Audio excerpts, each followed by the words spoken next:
কেমন আছেন সবাই? কি ভাবছেন আমি আবার কে? কোনো বিরাট সেলিব্রিটি নই বাবা, আপনাদেরই মতন একজন সাধারণ মানুষ। আজ একটু জ্ঞান দিতে এসেছি বলতে পারেন, তবে সেই কড়া পাখের জ্ঞান নয়, কিন্তু একদম হালকা চালে আড্ডা মারার মতো। আজকের কথাটা কি জানেন? আমরা সবাই না একটা জিনিস নিয়ে খুব ভোগী, সেটা হলো হেরে যাওয়া। ইস, কি কঠিন শব্দটা না! পরীক্ষায় ফেল করলাম তো হেরে গেলাম, চাকরিতে প্রমোশন পেলাম না তো হেরে গেলাম, আরে বাবা প্রেম টিকলো না তাতেও হেরে গেলাম। যেন জীবনটা একটা খেলার মাঠ আর আমরা খালি হারছি। আমার নিজের কথাই বলি, ছোটবেলায় না ফুটবল খেলতে গিয়ে একবার মারাত্মক চোট পেলাম, পা ভেঙে একদম শেষ। ডাক্তার বলল আর খেলতে পারবি না। ব্যাস, আমার দুনিয়া অন্ধকার, মনে হলো হেরে গেলাম। কি করব আর জীবনে?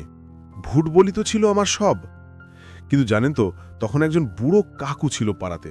সে এসে আমার পাশে বসে বলল, কিরে ছোকরা, মুখটা বাংলার ৫ করে রেখেছিস কেন? আমি বললাম, আর বলবেন না কাকু, হেরে গেলাম। কাকু হাসতে হাসতে বলল, আরে ধুর পাগল, তুই হারিসনি, তুই শিখছিস। আমি তো অবাক, শিখছি মানে?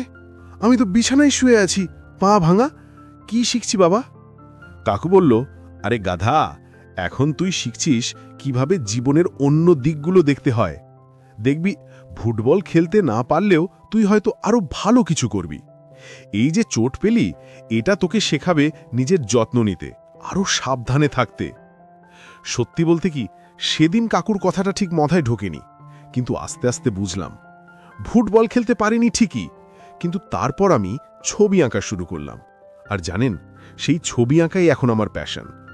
যদি সেদিন ফুটবল খেলতে গিয়ে চোট না পেতাম, তাহলে হয়তো এই দিকটা আমার চোখেই পড়তো না। আসলে কি জানেন তো, আমরা না খালি জেতাটাকেই সাফল্য ভাবি, কিন্তু জীবনে অনেক সময় হারগুলোই আমাদের আসল রাস্তাটা দেখিয়ে দেয়।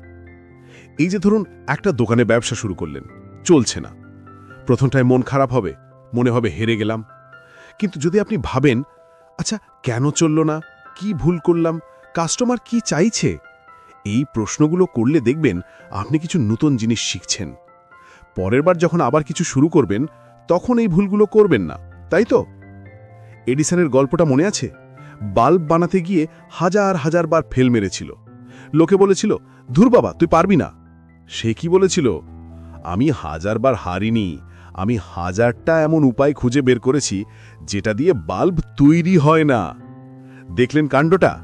হারকে কিভাবে শেখায় বদলে দিল। তাই যখনই কোনো কিছুতে ধাক্কা খাবেন না, মনে করবেন এটা একটা সিগন্যাল। লাল বাতি জ্বলেছে, মানে এই নয় যে রাস্তা শেষ। এর মানে হলো একটু দাঁড়াও, দেখো, ভাবো, তারপর অন্য রাস্তা দিয়ে যাও। এটা আপনাকে শেখাচ্ছে আরও বুদ্ধি খাটাতে, আরও নূতনভাবে চেষ্টা করতে। আমরা অনেক সময় সম্পর্ক ভেঙে গেলে মুষড়ে পড়ি, মনে হয় আমার জীবনটাই শেষ। আরে বাবা, একটা সম্পর্ক ভেঙেছে তো কি হয়েছে? আপনি কি সেখান থেকে কিছু শেখেননি? শিখছেন হয়তো কিভাবে নিজের মূল্য বুঝতে হয়, বা কোন মানুষটা আপনার জন্য সঠিক নয়।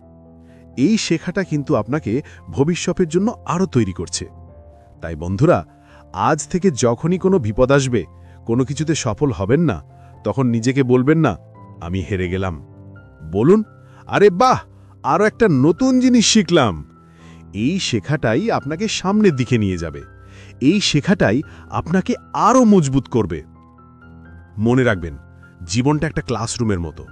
এখানে আমরা খালি শিখতে থাকি, আর যত বেশি শিখব, তত বেশি আমরা অভিজ্ঞ হব, জ্ঞানী হব।